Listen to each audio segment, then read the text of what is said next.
acabamos de passar da Copa e algo ficou muito evidente, escancarado, sobre vícios, sobre bets. Principalmente toda aquela polêmica envolvendo a Cazé TV, com aqueles anúncios de odds que incentivava pessoas a apostarem. Eu queria saber do senhor, né, de você, do senhor é foda, né? Queria saber de você, como você tem convivido com isso, se tem atendido bastante. Eu vi um dado que mais de 140%, aumentou em mais de 140% o vício em bets. Você me falou de Copa, faltou uma coisa na minha credencial, que eu sou torcedor da Portuguesa também. Sou eu que torço pra Portuguesa. Então, eu não acompanho muito futebol desde 1998, quando a Portuguesa perdeu pro Corinthians uma semifinal de Paulista aos 49 de segundo tempo com um gol de pênalti. 96 que a Portuguesa chegou na final, não foi? Eu não tô bem certo se foi 90... Não. Chegou na final, foi contra o Grêmio, foi depois. Eu acho que foi 97, 97? Acho que foi 97. Nossa, faz tempo. Não tô bem certo aí. Alguém pode escrever nos comentários, né? Então eu tenho bronca de futebol, porque é um roubo danado. Portuguesa foi o time mais roubado do século XX inteiro, então não acompanho. Mas época de Copa todo mundo acompanha, né? Época de Copa, o futebol tá no hype, né? E aí soma-se o Copa, futebol no hype com outra coisa que tá no hype também, que são a questão das apostas eletrônicas, né? Parece que o brasileiro tem um pouco de memória curta, Carlos, porque já houve uma onda de problema com a aposta.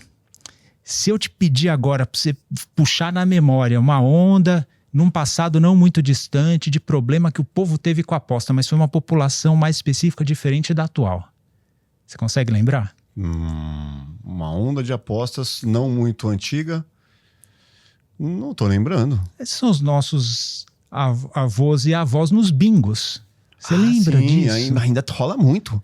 Aqui no Itaim, aqui pertinho, tem bingo gigantesco. Pois é. Naquela época, as famílias ficaram muito preocupadas. Uhum. Tinha pessoa mais idosa perdendo a aposentadoria no bingo. Chegava a aposentadoria pro bingo, perdia a aposentadoria. E aí, havia todos esses problemas. Mas quando acontece com uma população que é naturalmente mais isolada e naturalmente que o povo não dá bola, que são os idosos. Uhum. Idoso é terrível, né, gente? Não, o idoso é terrível. Teve um modo que a gente trata o idoso, porque se o idoso não tá dando problema, sabe? Às vezes, o idoso é complicado. Às vezes o idoso tá em depressão, ninguém dá bola. O idoso tá ansioso, ninguém dá bola. O idoso tá solitário, ninguém dá bola. Aí o idoso, às vezes, abre um quadro demencial, começa a causar problema, um comportamento errático e tal. Aí chama atenção. Sim. E o idoso perdendo dinheiro no bingo, se não viesse pedir dinheiro para a família para cobrir o rombo, tava tudo certo, ninguém dava bola. Mas agora o negócio expandiu. Uhum. Tá para todo mundo e tá dentro do bolso. Sim. Na época do bingo, nessa era de pré-apostas pela internet, a pessoa fisicamente ela tinha que ir lá. Não havia um limite físico até. A pessoa tinha que ir lá, o bingo tinha que estar aberto, a pessoa tinha que ter essa disponibilidade. A ausência dela, para uma família mais atenta, ia ser notada, né? Agora, todas essas barreiras foram quebradas. O negócio está dentro do bolso, 24 horas por dia, infinitas possibilidades de aposta. Soma-se a isso, né? Profissionais extremamente capacitados para criar algoritmos, criar programas ideais para pegar e personalizados. Com a IA, inclusive, é personalizado. Esse cara gosta de apostar tal hora, desse jeito. Se eu der um ganhozinho para ele agora, isso vai estimular ele a apostar mais. Se ele não estiver apostando, manda uma notificação tal hora que eu sei que ele está no celular e assim por diante. Tudo isso potencializou o problema num nível absurdo. Sim. E o brasileiro não estava preparado para isso. Existem algumas sociedades que tradicionalmente elas são mais preparadas, por isso que isso já faz parte da história dela, faz parte, né, do histórico, da cultura. Nos Estados Unidos é assim, a Inglaterra talvez seja o lugar mais profícuo em apostas, né? No Brasil isso não faz tanta parte da nossa cultura. Sempre fez, em todos os povos, todas as sociedades sempre houve isso, né? Talvez o jogo do bicho seja o mais emblemático no Brasil, muitas histórias a respeito disso. Mas sempre houve limites físicos. E agora esses limites foram todos rompidos. E eu repito, soma-se a isso o potencial da tecnologia seduzindo cada vez mais as pessoas de forma personalizada e o problema explodiu. O problema explodiu de uma forma absurda. Alguns meses atrás eu estive em Brasília, eu gravei um podcast com o ministro da Saúde, a gente comentando exatamente sobre isso.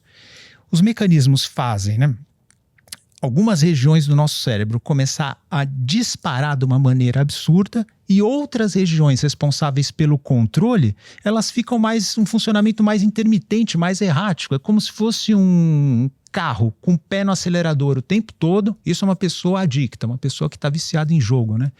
Um carro com o pé no acelerador o tempo todo, só que o freio está funcionando de maneira intermitente. Então a pessoa perde o controle, perde o discernimento. E não perde só o controle e o discernimento, acaba perdendo recursos, dinheiro, convivência com a família, credibilidade, honra, dignidade, vai tudo indo por água abaixo, né? Então, é um problema, esse é um problema que tornou-se um problema de saúde pública, né?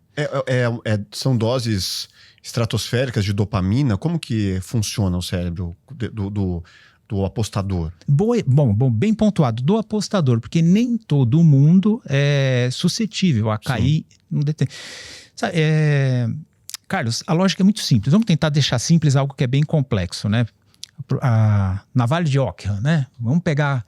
Quando existem muitas explicações complexas para um determinado fenômeno, talvez as mais apropriadas sejam aquelas mais simples. Sim. Então a gente tem algo com potencial para viciar uma pessoa.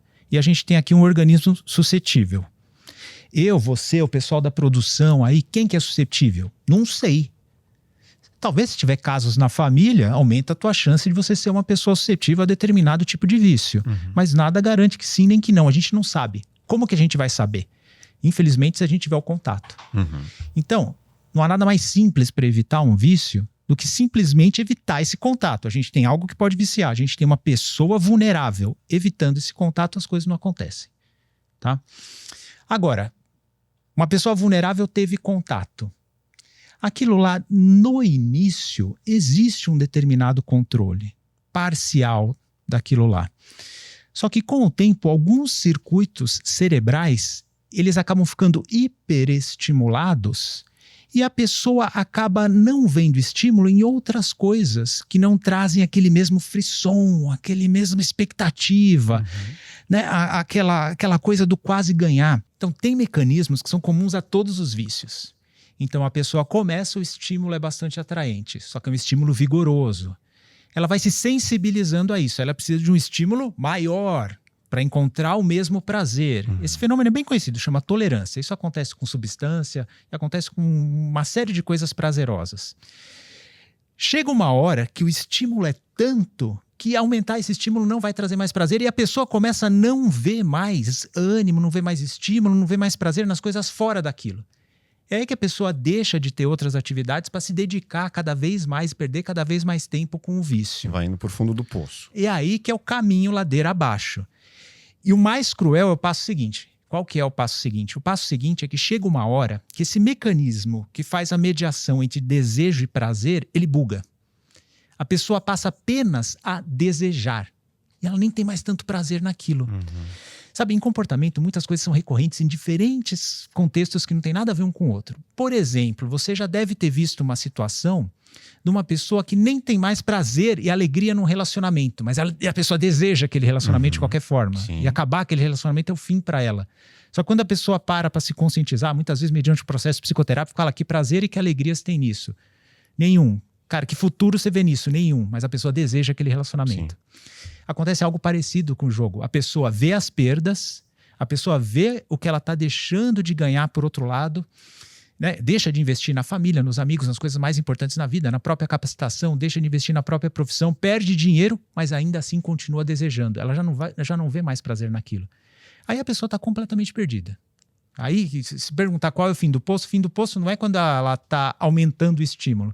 É a partir do momento que ela já não sente mais prazer, mas o desejo é muito grande. E aí é aquela analogia que eu falei, a pessoa com o pé no acelerador e o freio tá bugado, né? Mas e o remédio para isso? A pessoa que começou, ainda não está no fundo do poço e que, tem que entrar, tem que ter uma intervenção familiar, tem que entrar com medicamento. Qual que é a solução para essa galera que já está indo para esse fundo do poço? Bom, muito bem. Existem alguns tipos de vício que o medicamento funciona muito bem. E existem alguns tipos de vício que o medicamento ele pode ajudar, mas não funciona assim, não vai ser a salvação da lavoura. Ontem a gente está falando do vício em bets, né? Primeiro, buscar uma rede de apoio. É vergonhoso isso, muitas pessoas muitas vezes gastam recursos da família sobre isso. Eu já vi histórias tristes de que a mãe morreu e uma das filhas tinha gastado todo o dinheiro, não tinham como enterrar a mãe. Agora, você imagina essa pessoa pedir ajuda para a família numa circunstância como essa. A família muitas vezes fica revoltada, existem as reincidências. Recentemente eu atendi um garoto que a mãe chegou frustradíssima, muito decepcionada, porque havia pago dívidas de jogo do garoto, depois de um tempo ele recaiu e estava com dívida de novo para pagar, né? E a mãe estava muito frustrada com isso. Então pega uma família que às vezes tem que reparar as perdas que a pessoa fez, pega uma pessoa que é reincidente, então a família é machucada, e aí machuca de novo em cima da cicatriz que nem estava cicatrizada direito ainda. Sim. Então, às vezes, é muito difícil, mas você tem que buscar a rede de apoio. Bom, se você gostou desse corte, com certeza vai gostar do episódio completo. Vá na descrição, pegue o link, se inscreva no nosso canal, deixe seu like e até o próximo Plugado Podcast. Grande abraço. Valeu.